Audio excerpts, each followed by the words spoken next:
You have stage 4 terminal cancer, and this is the happiest you've been in life? Yeah, easily, man. I don't even know how that doesn't compute. It's crazy.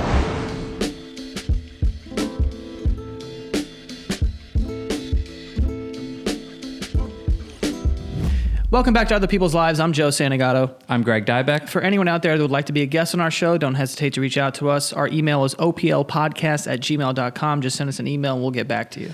Today, we're speaking to a woman named Madison, and she was diagnosed with stage 4 terminal cancer. And after her diagnosis, she took to TikTok and she put out a bucket list video of all the things that she would like to accomplish with her time. And that went super viral. And since then, she's been continuing to post videos, bring people along on her journey. And the response has honestly been amazing. Just very recently, Gordon Ramsay actually flew her out to spend a night with him at, I believe, a restaurant opening because meeting him was on her bucket list. And also want to point out, one of her bucket list items was to be a guest on a cool podcast. So we're excited to, be part of Madison's journey now. But Madison, thank you so much for coming on today. Thank you so much for having me. Being on a cool podcast was definitely on the list, and I definitely put emphasis on cool. So I feel very honored to get to be here. It's a podcast for sure. I don't know. We'll see if it's cool at the end. We don't know, but. So I already know just from watching your videos just how important and impactful this conversation is going to be for a lot of people. And to start the conversation, can you just bring us back to the day that you were diagnosed? What were some of the health issues that led you to be hospitalized? And just what was that moment? How was the news broken to you? Yeah, I mean, obviously craziest moment of my whole entire life. I guess to kind of bring you up to speed, I kind of have to bring you back a little bit. So summer of 2022, me and my best friends all went to Bonnaroo. And I joke all the time that Stevie Nicks gave me cancer because it was at her set that I experienced my very first symptom that I didn't even know was a symptom. So yeah, we were at this festival and I had a pretty sharp cramp in my stomach. But I went to the bathroom, tried getting sick and stuff. Nothing was really happening. And I just kind of chalked it up to oh, we've been drinking all weekend. We're dehydrated. Stevie Nicks said that there was a bunch of magic in the air. I guess I'm hexed or something. It had to be that. So kind of kept it moving from there.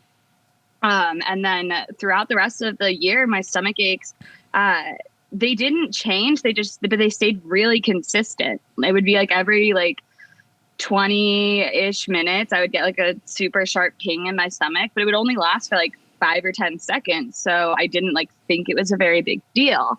For a while, I thought that, it had to be gluten. And then once I cut out gluten, I thought it had to be dairy. But then once I cut out dairy and it didn't work, I thought it had to be red meat. So I spent a year trying a bunch of, different approaches at what, just thinking it could be anything else, I never went to a doctor because I was otherwise healthy. I was running a 5K every day. I was going to festivals. I could hang with the boys super well.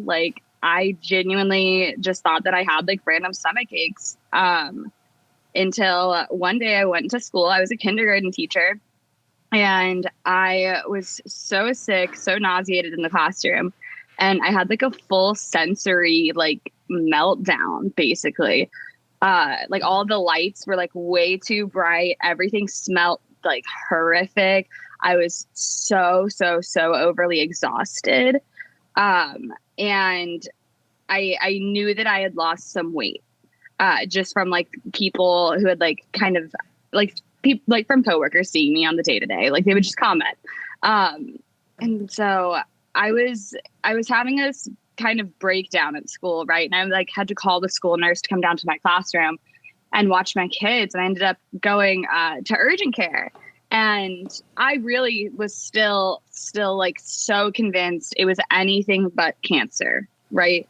I also, this is important. I am somebody with no medical knowledge. I've never even seen Grey's Anatomy. So I had no concept of what the medical world entailed.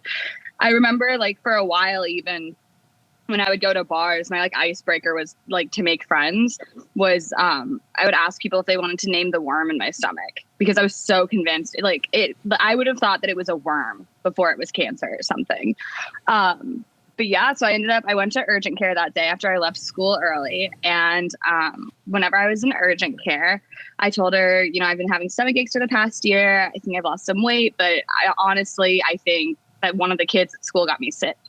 And this nurse at urgent care, she literally had like a great value stethoscope on. She was like, I think you have cancer. And I was like, no way. She was like, yeah, I think you have cancer. We're going to send you to the ER. And I was still just very much in disbelief. I didn't think that, that's what it was, obviously. But I went to the ER. And after they did a scan on me, they saw my large intestine was super like compressed, squished down, and couldn't really figure out why. So I had to have emergency stomach surgery. And whenever they went in for the stomach surgery, they found out that it was a bunch of cancer tumors that were compressing my intestine. So I came out of a surgery that I thought was just going to like make me feel better. And I found out that I had terminal cancer. How did she make that call in like an urgent care to be like, yeah, I think you might have cancer?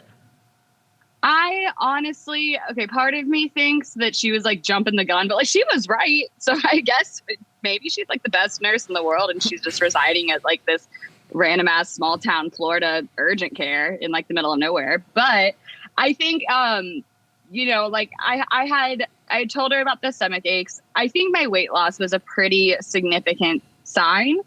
But like I had just never really paid attention to it. Just because like being a girl, like we're already like so subjected to like body image issues and stuff. And so I had kind of sworn off weighing myself since high school. So I never really paid much attention to my size or how much I weighed or anything. But then a couple days before I went to urgent care, I was at my like guy friend's house and they had a scale in their bathroom. And before I went to the bathroom, one of them had been like, Maddie, you've like definitely lost weight. Like you got to tell us what you're doing. And I was like, it's the worm in my stomach, man. You got to get a tapeworm. Like I would like joke about it. Wow. And I went, yeah. And so I went though to their bathroom and I was like, people keep mentioning my weight. Maybe I should weigh myself. I weighed myself and the number on the scale was lower than what I weighed in high school. So I kind of did some math and I realized, damn, I've lost like 50 pounds in a year. Oh, wow. But right. Yeah. But you have to think though, 50 pounds in a year chalks up to like less than a pound a week. So in theory, that's like a healthy weight loss. And I could just attribute it to like, oh, like I live in Florida now. I'm like running around with my friends. I'm definitely partying a lot more, partying a lot harder. I guess I'm just like, I like thought I had a glow up. I was so, just like novice to this whole thing. Wow. But yeah. So also not very well versed in medical terms. Also never saw Grey's Anatomy. Yeah, literally. But when you come out of that surgery and you hear like, I at least know stage 4 and terminal are the strongest words you can throw around, and cancer. Do you remember what you felt when you heard that? Oh yeah. So I remember it so well because my surgery had kept getting pushed back. I don't know why. I think it was like a scheduling conflicting issue, but my surgery kept getting pushed back. And again, they didn't know what was going on. They didn't know if I had cancer or not at the time. They had ordered blood tests, but unless you order like a tumor test, you can't tell. And so on paper, my blood looked fine. It was that compression that they saw in the scan. And so I remember before going into the surgery, I met with the ER's gastroenterologist, and I was so excited to see him because, like, obviously I'm dealing with a GI issue. And I asked him, I was like, do you think, like, just like be honest with me, like, like I don't need like a medical opinion right now. I'm just like asking you to fill out the vibes of the situation. Do you think I have cancer? And he was like, he literally verbatim, and I will never forget the sentence. He was like, could I wake up tomorrow and there be a zebra in my front yard? Yeah, but am I going to? No. And then I took that as like, this man is correct. This man is like God to me at this point. I'm like, yep, that checks out. I don't have cancer. So going into the surgery, it kept getting pushed back later and later. And so I didn't even go into surgery until like 9 p.m. And so, like I said, they found my cancer during surgery. And my surgeon I had gotten to know pretty well because like he had to make a bunch of rounds to my room to like come and talk to me, prep me and stuff. And so he and I had like this budding relationship, like a very like father-daughter-esque like bond, I think that a lot of ER surgeons have. And he, every time that I had spoken to him though, he was like all in scrubs. So whenever I came out of surgery, it was like really late, I think like 12 or 1 in the morning. And everybody who had came with me to the hospital, they all knew because the surgeon had come out and told them. And they were all in communication with my parents, my family at home. And so then they all knew.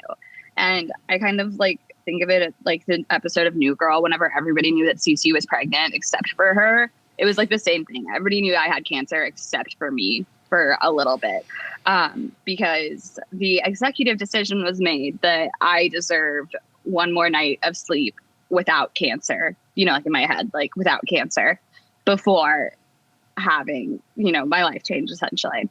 So the next day I wake up and my mom had flown in, my dad was there, like everybody I loved was there.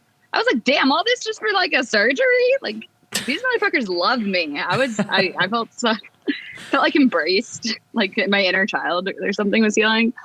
And then, so I'm just like cutting the rug with my family who like I don't see super often. They all live in Missouri. I live in Florida.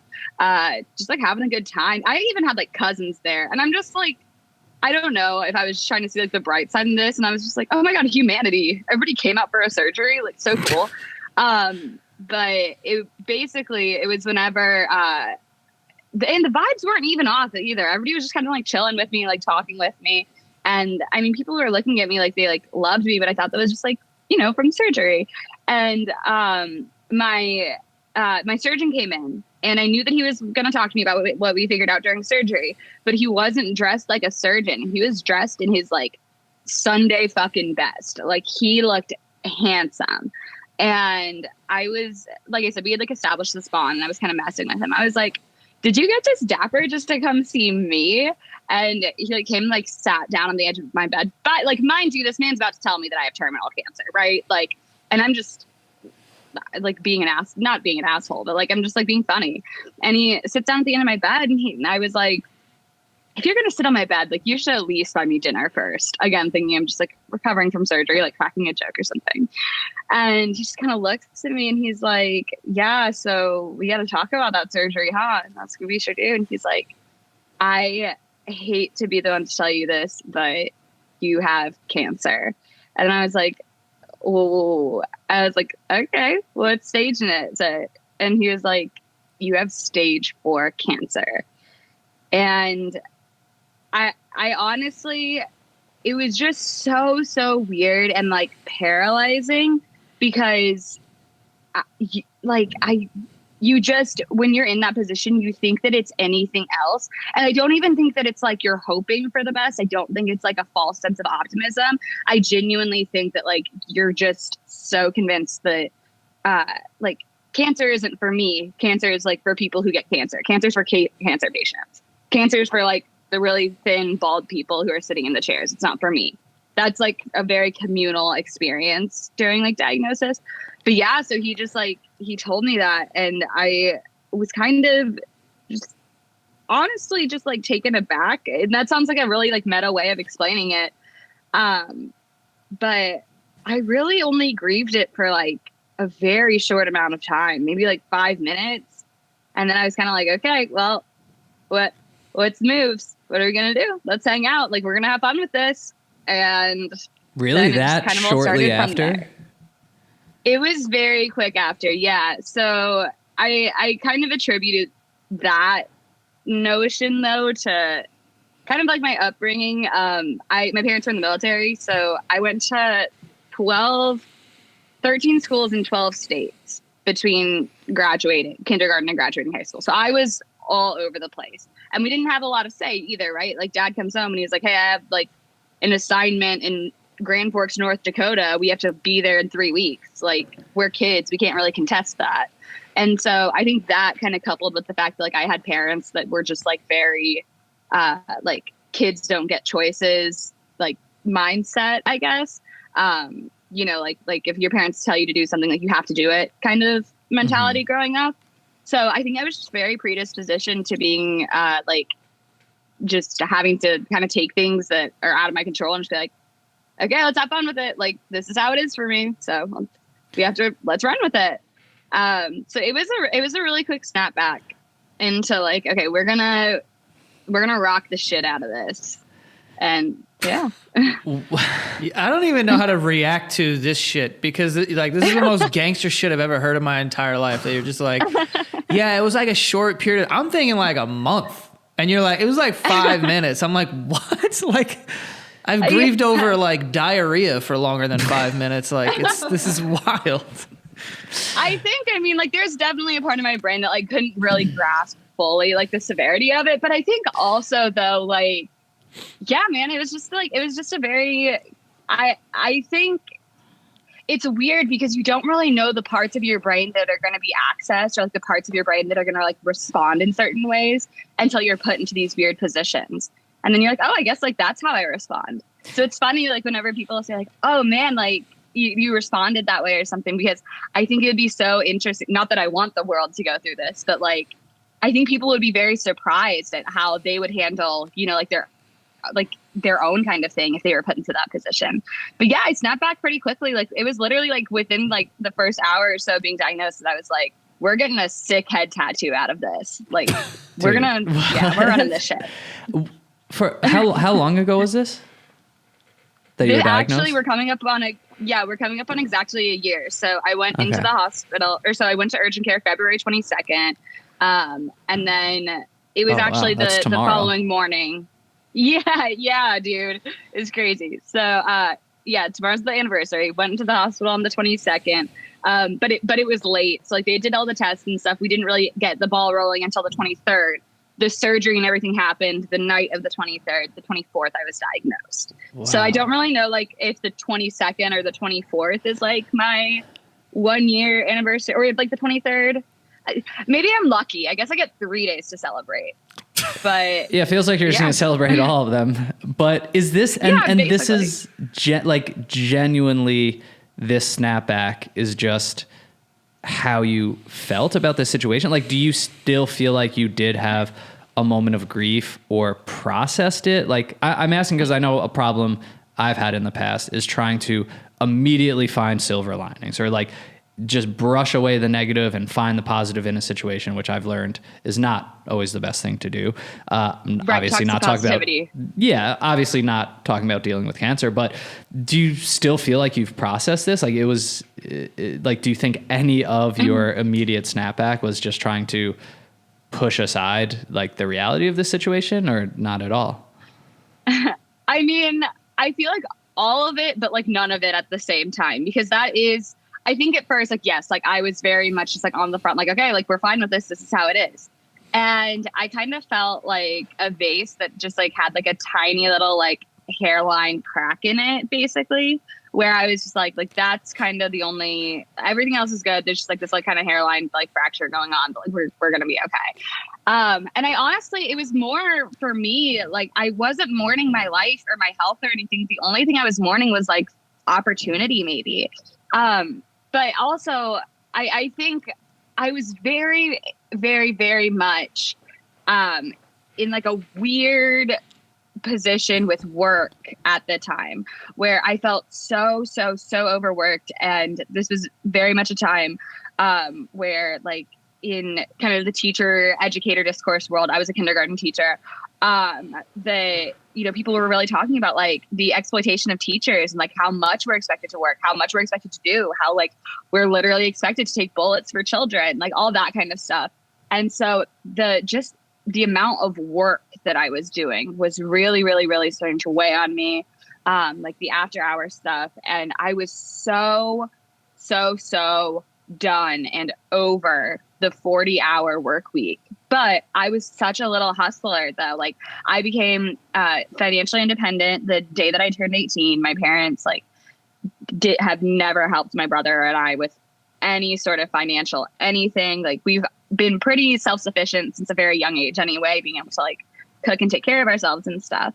And so whenever Okay. I'm so sorry. A bug just crawled across me. What the heck? Yeah. Okay. So I was experiencing just this like massive burnout, like so overworked. And I think a lot of that was like attributed to the cancer that I didn't know I had. But I remember like these teachers were staying like after hours to grade papers and like all this stuff. And I had a secret pillow in my classroom because I couldn't get through the day without like needing a rest. And so whenever I got this cancer diagnosis, I was like, does this mean I don't have to work? Like, I really immediately viewed this as like, was I just granted an out of capitalism? Like in a really like weird way. But it did. It meant that I didn't have to work. And yeah, so I honestly think that knowing, man, like this is it now. This is life. You don't have to work. Like I have cancer now. I honestly think that was just like, I think that honestly aided a lot in my ability to just be like, okay, let's roll with it. Like let's fuck shit up. So let's talk. I mean, this is an absurd conversation to me. I can't even I gotta be honest with you. This is so wild. But this is why I wanted to be on the podcast so bad. This is like the craziest shit. I'm not gonna lie to you. Like this conversation already I know is gonna stay with me forever because it's just I don't even understand. I don't think that you even get like how like nuts this viewpoint really is. Like it really is like extremely admirable, and like I said, this is going to stay with me forever, but I do have more questions. So at this point, you get to a certain point where you're like, I'm going to build this bucket list, right? So can you just kind of describe like the mindset behind that and like what's on that? How many things have you crossed off the list so far? Yeah, for sure. So part of the bucket list was, I feel like everybody's always kind of like collecting different things that like you're going to turn into your bucket list, right? Like every lived experience you have turns into like a lived experience that you like anticipate or want to experience. And so I've just always been like pretty aware of, like that like ebbs and flows of like what I would desire in life. And so there were some things on the list that, I had to remove because just ability. One of them was like, I wanted to go on Survivor so badly. I don't think that Jeff Probst like wants anything to do with me in my cancer-ridden self.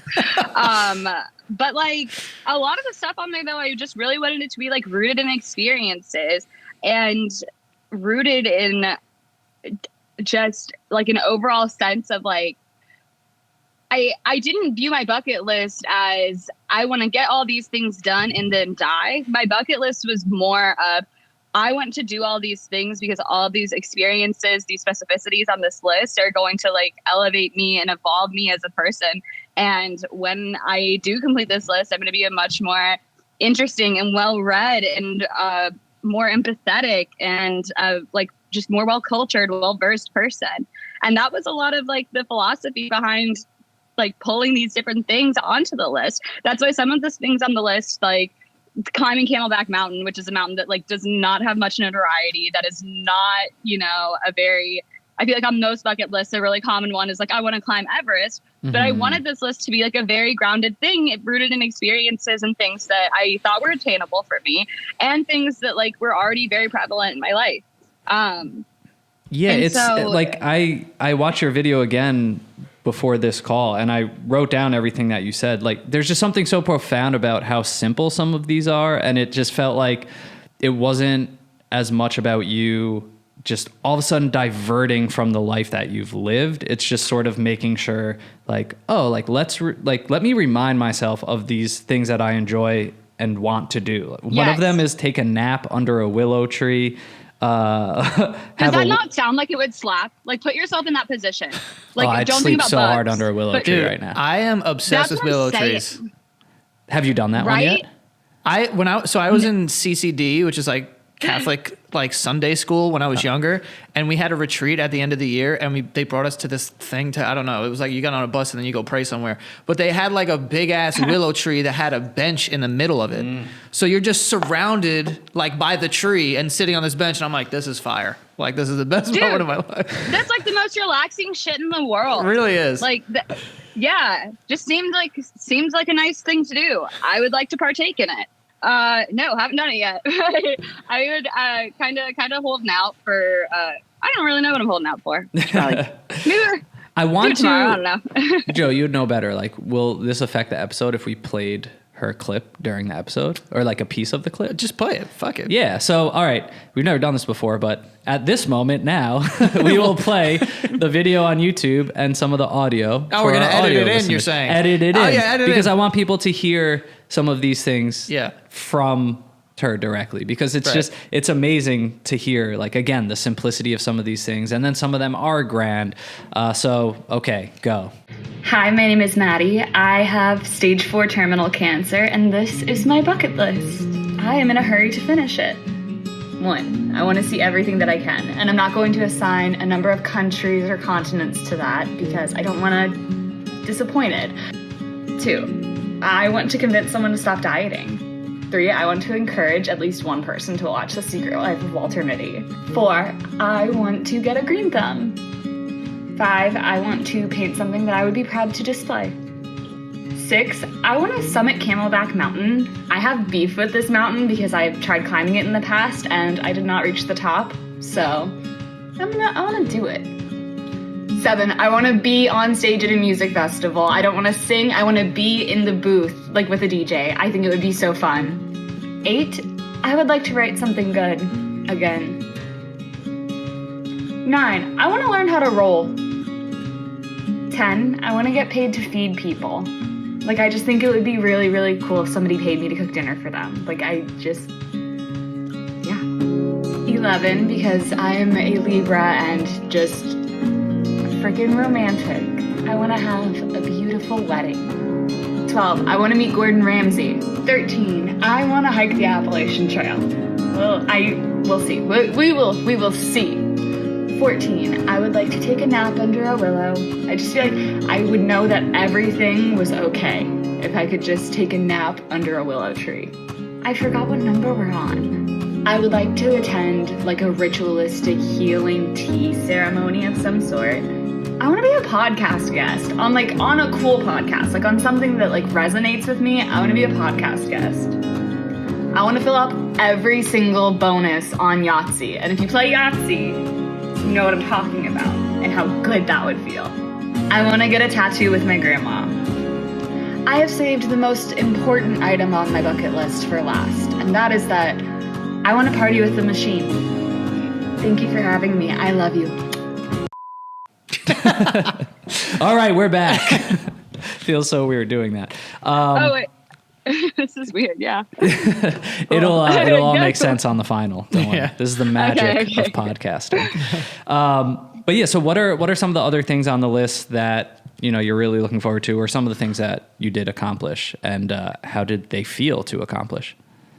Yeah, so I mean, okay, I in making the list, right? Like there were some things that I was like, these are going to be kind of these are going to be a bit out of reach.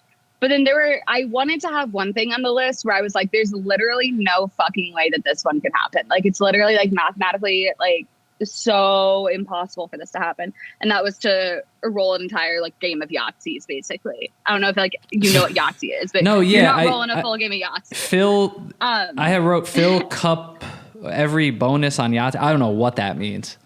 Yeah, man. It's a dice game. My grandma used to be really into gambling. She would take me and my brother and like put us under the table at the bingo hall whenever we were like 6 and she had to watch us. And like she would give us like little bingo dabbers and stuff. So I've just always really been into like the gambling scene since a youngin'. And you can't roll an entire game of Yahtzees. And I kind of thought, but I just grew up playing it though. And so I just thought like, that's like such a fun, like far-fetched one. I don't think anybody's gonna like die with their bucket list fully completed. So I was like, that'll be the one where it's just like, we'll see it in the next life kind of thing. And I wanted one of those that where there would be like, like maybe in another life, this bitch rolls all her Yahtzees. That one could have been anything and you chose Yahtzee. That's so awesome. But, the other stuff's cake, man. Like the other stuff, I got it. But yeah. How many things are there? And then there are 19 there right now. There's a secret 20th, but I'm not gonna. We're saving it. It's anticipatory. Have to create some lore for myself. But there is a secret 20th. So there's 19 that are open right now. But yeah, so the Yahtzee one was fun. I mean, like, Party with the Machine. I just like, Or who doesn't want to Kreischer. who doesn't want to do that? I have a feeling that's going to happen for you. I fucking hope so, dude, because I'm convinced that I just have like such a, like, the level of confidence that I have in this realm probably like shouldn't exist. But in my head, I'm like, I can match drink for drink. I'm like a fucking cancer patient. I'm like, yeah, I can hang with the machine, but I think I can. You have to believe. I'm curious too, like this video, I think last time I checked, it was over 7 million views. I don't know what it's at now, but what did you expect when you put this video out? I honestly, with like all of the videos that I post, I try to not have any expectations. Like I honestly thought it'd just be kind of funny to put my bucket list out. I didn't think that people were going to like really, really, really want to see me accomplish it. That's been a really, really cool thing. Like getting to see this like part of humanity where I'm like, oh, like sometimes people are not, like assholes on the internet. Sometimes people are awesome on the internet. But yeah, no, I just, I had the video that I had posted immediately before that one and kind of taken off. Like I'd gotten like some bad medical news and that video had gotten, it's like at like 2 million likes now or something. So that one had done really well. And I was like, I feel like a lot of these people would probably just be like interested. And that's honestly like the content that I try to produce is just like, I'm a nosy son of a bitch. And I know that there's other, like, that's what the internet is. It's like for nosy son of bitches. So That's why we do this podcast. Yeah, literally. And so I was like, honestly, if I saw like some bitch like running around on TikTok with cancer, I'd want to know what her bucket list was. So I was like, okay, I'll let you know. Here's the tea. And then it honestly just turned into like, you are going to do it. And I was like, okay, sounds good to me. So I've just kind of been enjoying the ride. It's been so, so cool. Like I feel like the luckiest girl ever. But I felt that way even before any of this happened. The day I got diagnosed, I felt like the luckiest girl ever because I didn't have to fucking work anymore. So yeah. But then like the stuff that I've accomplished so far has been like so fucking sick. I mean, like obviously most notable is Gordon. That's like the one that everybody's like wanting to know about. But like even like the smaller stuff, like finishing Camelback, that was fucking sick for me because in the past, whenever I tried to hike this mountain, the person I was with had like an asthma attack and I was like, you fucking pussy, and he couldn't finish. So I was just like pissed because I knew that I could finish it. He just couldn't. And I was like, okay, it was just kind of like an itch in my brain that I needed to scratch. So like that one was cool. Like I want to write something good. I went to school for English. I was in grad school for literature, like in a PhD program for literature. So wanted to like get some good shit out there again. But meeting Gordon, that was wild. And he like took care of me. It was really, really, really cool. This episode is sponsored by BetterHelp. A lot of us spend our lives wishing that we had more time. But the question is, what would we do with that time? Do we even really know what our priorities are? Do we know what the most important things are that we would want to spend that time on? Maybe if you had an extra hour in a day, you would go for a run, read a book, connect with a friend, nap, or maybe you'd work on a project that you haven't been able to work on, or learn a language, or just pursue something that you feel like you haven't had the time for. The reason I'm talking about this and bringing up time is because for me, therapy has allowed me to get time back in a sense. At least that's how I feel. Because therapy has helped me prioritize the things that are really important to me. And it's helped me see with more clarity the things that are a waste of my time, the things that I was spending too much time on that were taking away from the things that truly make me happy. I was able to really prioritize what's important. And then when you're able to do that, it feels easy to kind of just chop off the fat and get rid of the things that are taking you away from your other interests or other things that are important. That's why I always recommend therapy to pretty much everyone that I know. And that feeling of getting back time is just one benefit of therapy for me, but so many other things, developing coping skills, just sort of creating a toolbox to just navigate the world with more ease and less stress. These are things that I've been working on in therapy for about 2 years now. So if you're someone who's thinking about giving therapy a try, or maybe you've tried in the past, but you want to give it another go, then definitely check out BetterHelp. The great thing about BetterHelp is it's entirely online, so it's designed to fit your busy schedule. There's no commute, there's no waiting rooms or anything like that. And to get started, all you do is fill out a brief questionnaire, and then they will match you with a licensed professional therapist. Another huge perk of BetterHelp is it's so easy to switch therapists. So if you get matched with someone at first that's just not quite matching your style, or, you know, the type of therapist that you wanted to open up to, that's totally understandable. And you can try out others until you just find that one that truly sticks, that you feel comfortable being, you know, honest and transparent with. So learn what makes you happy with BetterHelp. And you can visit betterhelp.com/OPL and you'll get 10% off your first month. That's BetterHelp, HELP.com/OPL. Give therapy a try and get 10% off that first month. Wow. Damn, that's awesome. One of them on your list is have a wedding. Do you mean find someone and get married, or just experience a wedding? Just have this celebration for yourself?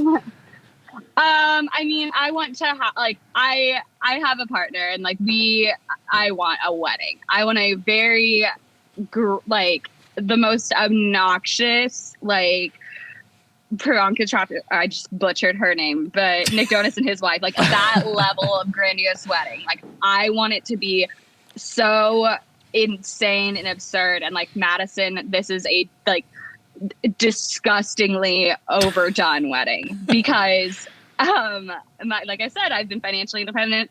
My parents have always been like, we are not paying, like, my parents aren't paying for shit. They're like, we are not paying for your wedding. That's on you, whatever. And so before any of this, my partner and I kind of talked about, we were like, damn, what if we like did a white trash wedding? And we thought that would be so fun to just have people like post up with lawn chairs and just have like a shit ton of Busch Light kegs and like have a rager. But then I was like, you know what if we like did the opposite and like pulled something like this out of our ass?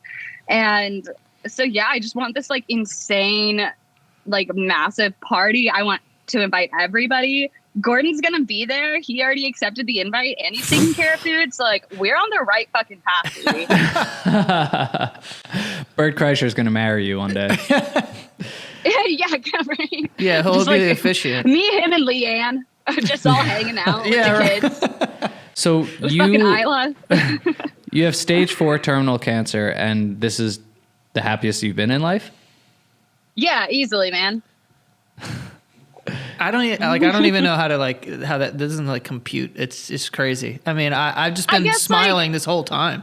Like, not how I thought this conversation was going to go at all, but it's honestly just so awesome to hear that like you're faced with something right now that everyone else in the world would get and be like, holy shit. And you took a beat and then you were like, let's fucking go. Like, that's just the fucking coolest thing in the world, honestly. I mean, I don't want to sound like a cunt, but like, that's why I wanted to go on a podcast so badly. I was like, dude, I'm handling this so fucking dope. Like, I want to talk about it. So that's why I was like so persistent on the fact of like, put me on this shit. Your like, brain is incredible.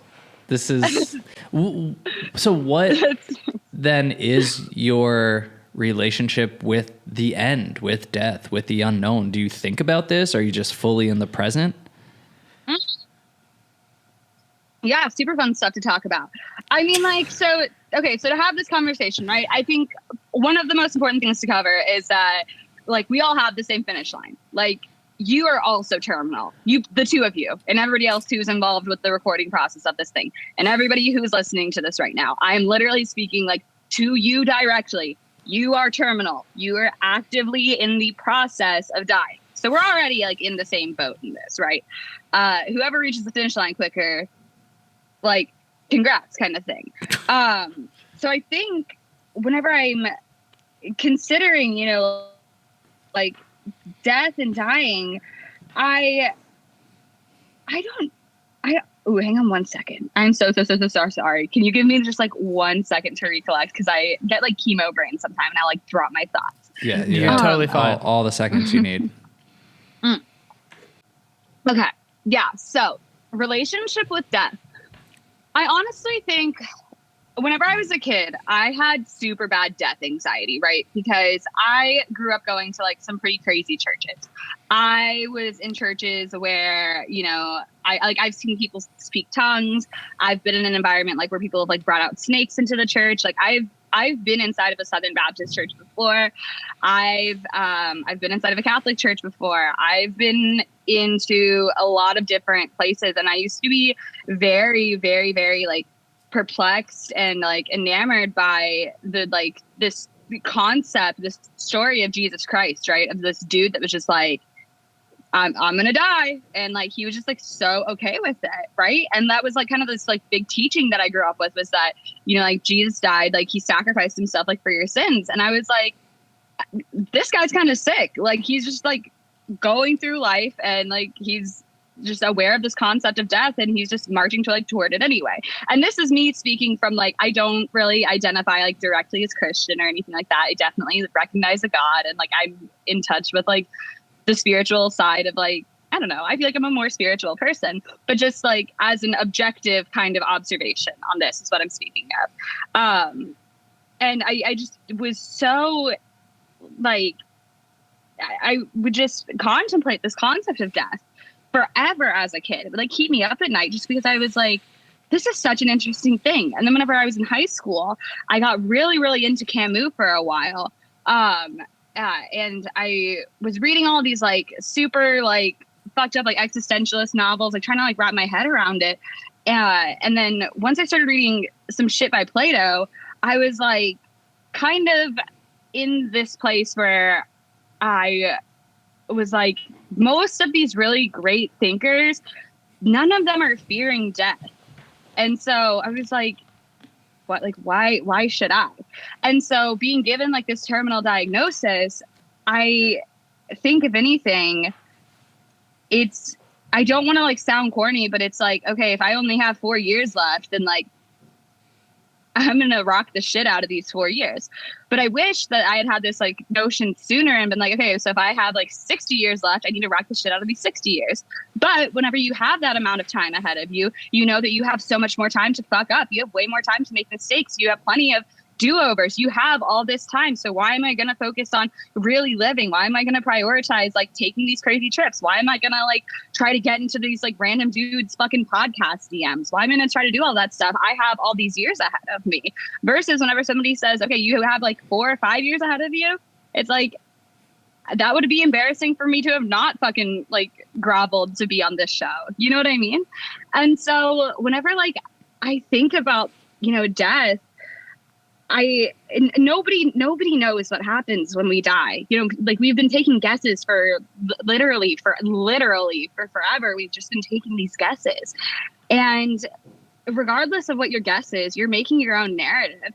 And so, I mean, if it's something that's going to happen to everybody, like I'm going to see you guys there soon too. In the scheme of things, right? Like how, you know, right now we're just like a tiny blip in the concept that is like human creation.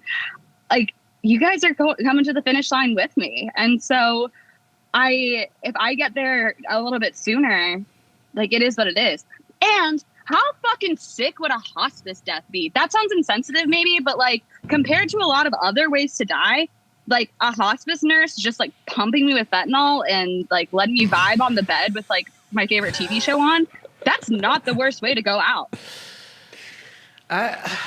Jesus Christ. I don't even know. Sorry. Like you know, what's hilarious too. You go on this like this whole thing of like it was like one of the most beautiful things I've ever heard. And then you're like, I'm just trying to die with a bunch of fet in my veins. Like, it's fucking just crazy. Vibing. I think that it sounds nice. I know, but if I'm being completely honest with you, like I'm not kidding when I say this. Like I'm not bullshitting or trying to sound cool or because there's cameras on or everything.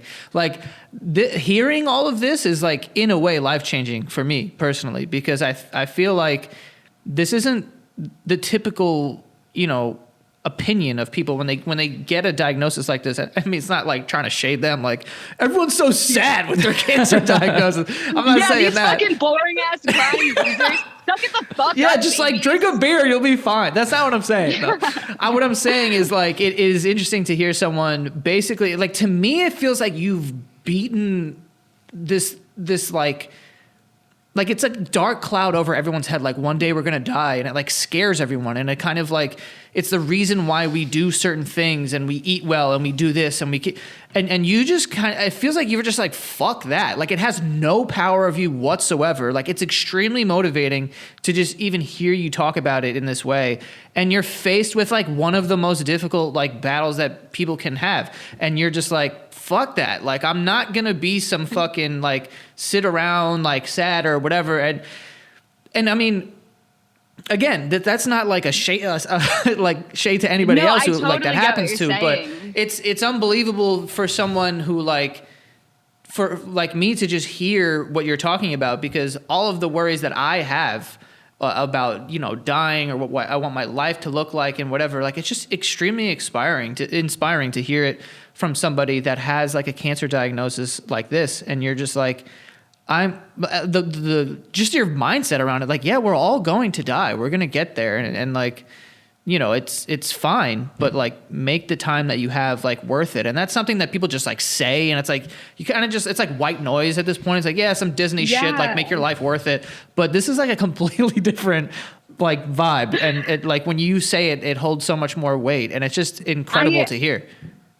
I honestly think though that a lot of this, like a lot of my kind of like perspective on this comes from, it comes from like a respect of death. I don't think that I have like conquered death and now I am like stronger than death because I do not fear he or like anything like that. It's just like a like respectful like recognition of like, this is like at one point, like this is how we're all going to transcend. And like, it's coming from that point. But I also think that a lot of my perception or perspective on this comes from what the narrative typically is for cancer patients, and that was kind of like why I even got into TikTok in the first place. Because, you know, whenever I was diagnosed, I've always been somebody who's really preferred relatable content over like, I guess like other forms of content, right? Like some people consume media and their media diet looks like something so different from their lives. That's why some people, you know, follow celebrities so closely, or they're so invested in like different kind of like K-pop groups or like fantasy book series because they don't want to be reminded of their life's problems. Then there are a separate group of people who want to see their representation in the media that they're consuming. They want to read stories that they resonate with. They want to like see and identify with people, or they want to consume people who they see that they identify with. And so and I'm definitely in that category. Like all of my favorite books are like very like huge Joan Didion bitch. Love that girl. R.I.P. Might see her soon. But I think that I always was looking for relatability because I found so much comfort in it. And so whenever I got this diagnosis, like, here, can we play a game really quickly? What cancer movie do you think, like just in your head, think of a cancer movie. What is it? Oh, like any movie with cancer. It's that Joe Rogan. I mean, Joe Rogan. Joe Rogan. What the Seth fuck Rogen. are you? Seth Rogen Yeah. one. 50-50 or something? 50-50. Yeah. Yep. So you have, so there's 50-50. My Sister's Keeper and The Fault in Our Stars. Fault in Our Stars. Okay. Yeah. And The Fault in Our Stars. Yeah. So like those are the big three. And so like in all three of those, the characters are so rooted in this desire to beat cancer. And I feel like so much of the cancer, like the Cancer Nation, right? Everybody who's been diagnosed with cancer, the story so far I don't want to speak for everybody. Also, this is just me and like what I've observed, and I've formed my thoughts based on like what I have observed. And I try to stay objective, but then like I'm speaking, so it's subjective. But anyway, I look at all these cancer stories online, and every cancer story that I see is like, this girl's in the ring, like this girl is fighting, like we have our fighter. Cancer has nothing on her. She's gonna fight so hard. And I feel like most people, like cancer patients, they kind of assign this identity to themselves, and they say, yeah, that's who I am. I'm a fighter. I'm a fucking like that's what my goal is to beat something. And I haven't seen a rhetoric where we've reversed this thought process and said like, hang on. If I don't beat cancer, my prize is death, which is, again, where we're all headed anyway. And it's kind of like, in a weird way, it provides reassurance because it's the only thing that like we know is absolutely going to happen to us. So that's what happens if I don't beat cancer. If I do beat cancer, my prize is I have to go back to fucking work. That sounds horrible. So if I have cancer and I can just like chill until death, that's better. Because working for 40 hours and facing burnout and having to take shit from employers and knowing that like, you know, like the housing crisis, all of this other stuff. If the other option is just like cancer and then death, that's in a really, really like weird and fucked up way. That's the one that I would pick. And I'm not going to say that that one's better because that's up to like the individual. But for me, this is okay. And that was honestly where I was able to start being so like honest and vulnerable online, was once I kind of really came to terms with the fact that like, I'm not actively trying to beat cancer. I mean, like I'm receiving chemo. I don't want to die tomorrow, but my entire personality is not that I have to beat this disease. And once I realized like, damn, like that's not my only goal in life. That's whenever I was able to be like, hang on, I'm not going to worry about the content that I post online because I might not be able to get a teaching job after I beat this. I'm going to say what I want to say online. So I'm going to say fuck, cunt, shit, bitch, ass, whatever. And I'm going to smoke weed. And and so in a way, this has been the most freeing experience possible. Wow. It's that honesty is so refreshing and clearly so genuine. And it's like, I will leave this conversation imprinted in my mind will be the words, we are all terminal. That's such a cool way to sum this up. And like you said, like why, when you have so much time ahead of you, like you will wait, you'll hesitate, you'll pause, and you're just in a place where you're not going to do that. And you have this list of like very attainable things other than Yahtzee, I guess, that are, it's just because those are memories that you want to collect. And I admittedly did something before this call, which was strange, but I was on your Instagram and just looking at videos like the Gordon Ramsay fucking photos weirdo. And video. I was stalking you. Whatever, You're you so DM'd us like weird for 1,000 times. So, That's true. but then something came over me and I'm like looking at these clips and these photos, and then I just started scrolling back. And then I started scrolling back as far as I could, which is very strange, admittedly. And then all of a sudden I'm looking at pictures of you from like 2014. And me in high school. Yeah, you're just like a young girl and you're at the beach, you're snowboarding, you're like with your friends. And it was like really overwhelming. And I got emotional looking at this because it's like, I'm looking at this point in this person's life where hearing that you have cancer, that your life could be cut short, was probably so impossible for you to even imagine, or for your family to even imagine. And I'm just like looking at your life in reverse, and it just hit me so hard. Like, sure, this is a highlight reel, this is Instagram, but like, what is this other than a collection of memories with the people that we love, you know? And it's like, yeah, what you're doing is so important. And this mindset that you just naturally have, it's just so incredible, because we will inevitably go through our lives. We have to, right? We have to not think about death. We have to not be grateful all the time for this life we have to just go through our lives and get through our days and our jobs. But then someone like you comes along, or you put out this content, or we have this conversation, it just reignites this gratitude and this appreciation. And that's important for people in your position and just everyone on this earth to hear. And like, I know that's what Joe and I are experiencing right now. And it's just so powerful, and you're probably not even thinking about it in that way, but it just is going to remind so many people, like, collect these memories, do that thing, send that message, get after that mountain, try to roll a perfect Yahtzee, like whatever those things are for you, like nothing's too small to just appreciate and go after. It's incredible. You're a softie. Thank you so much. That just, my heart is very happy. Thank you very much. I am a softie. I'm being a softie, and I realized like I was looking. No, but it's genuine and it's really sweet, and it does mean a lot to me that you say that and that's how you're taking this. It's really cool to hear. Thank you very much. Yeah, no, of course. So from here, I mean, what's the next thing on the list? When will this podcast air so I can see if I can talk about it? Oh, that's a good question. I feel like, when do you want it to air? It could air next week if you want. Yeah, well, I mean, I guess, okay, so let's talk. Yeah, okay. So this weekend I'll be in Boston this weekend with Loud Luxury and Pauly D, and they have a fuck cancer night. Or it's a like charity, like a charity, like fucking DJ-esque like show. So was the word that I was looking for. It's a charity show.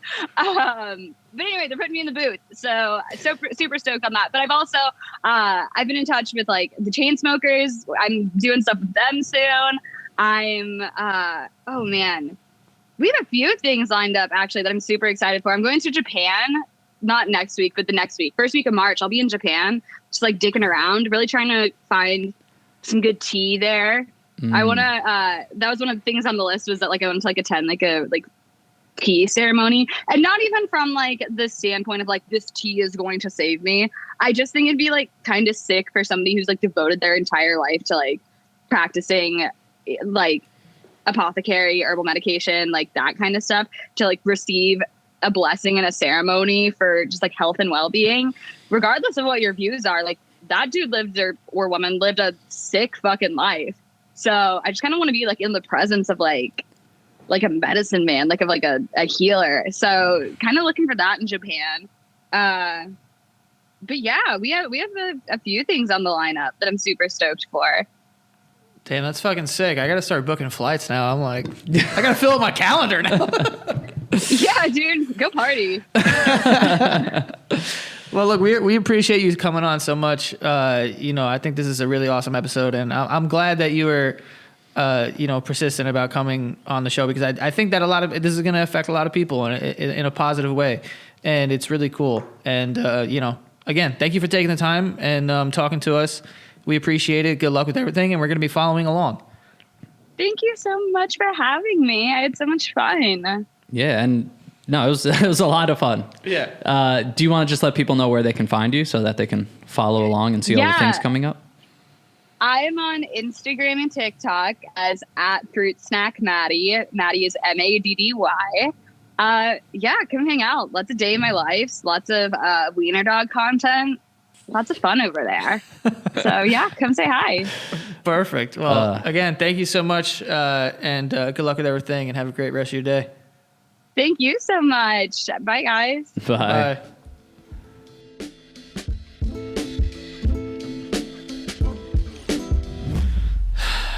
Man, that's the fucking coolest person I've ever met in my entire life. I'm just you did really good at like verbalizing exactly, like I felt like what we were kind of going through there. It's wild to hear that.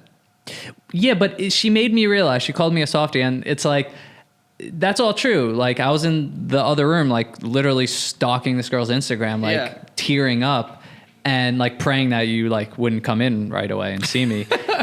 But that's also me, and like what she said, like we're just so ingrained. I'm just looking at this through such a sad lens. And like it like you can't avoid that, obviously. That is extremely sad. Like but yeah, just for her, like she just made me so aware of like why these positives are so true for her. Like she's not faking this. She's living her best life. I don't doubt that she feels like this is the greatest thing that's ever happened to her. It's insane to hear. And like you said, it almost like doesn't compute.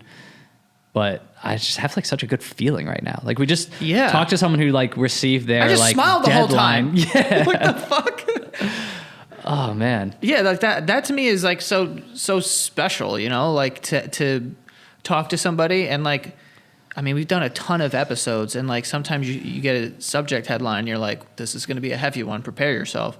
And like, of course I'm preparing myself for that conversation.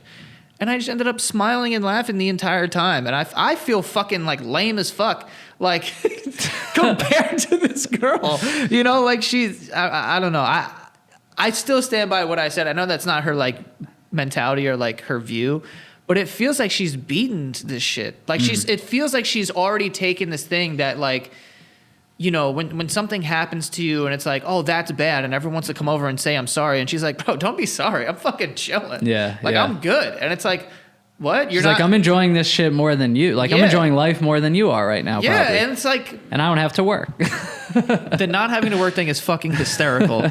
Those kids must have sucked. Those kindergartens must have sucked, dude.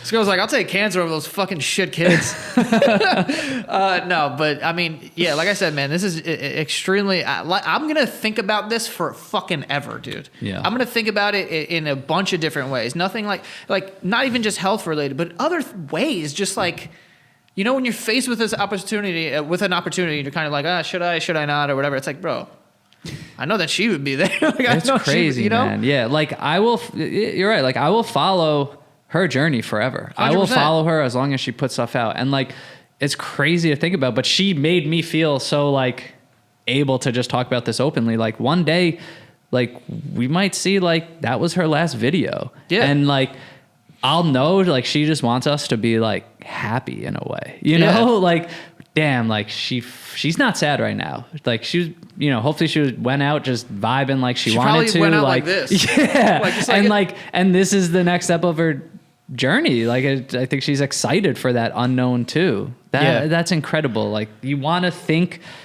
that if you were faced with these circumstances that you could get to that point too, but I don't know. Like she's special for that, man. She is so special. Definitely. I'll remember that forever. And we appreciate her coming on. For anyone else that would like to come on our show, hit us up. Our email is oplpodcast@gmail.com. Send us a message and we'll get back to you. Yeah. And, follow us on Instagram, TikTok, bunch of clips, things about the show there at OPL Podcast. And again, man, just thank you. Thank you for all the guests on the show. Thank you for everyone listening, watching. We've been experiencing a lot of growth lately. It's just so cool to know that we have this community that just wants to check in every week and hear these stories. So thank you guys. Yeah, that is all. See you guys next time.